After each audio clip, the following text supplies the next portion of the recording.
tuwing umiinom ka ng alak, habang iniitit mo ang sigarilyo mo, habang nilulustay mo yung mga perang pinadala ko, sana maisip mo rin kung ilang pagkain ang tiniis kong hindi kainin para lang makapagpadala ako ng malaking pera dito.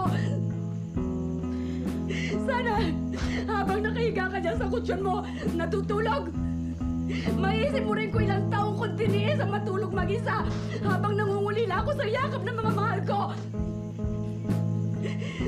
Sana maisip mo kahit konti kung gaano kasakit sa akin na mag-alaga ng mga batang hindi ko kaano-ano.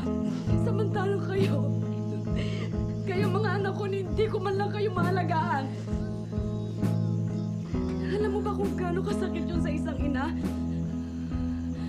Alam mo ba kung gaano kasakit yun? Kung hindi mo ko kayang ituring bilang isang ina, respetuhin mo na lang ako bilang isang tao.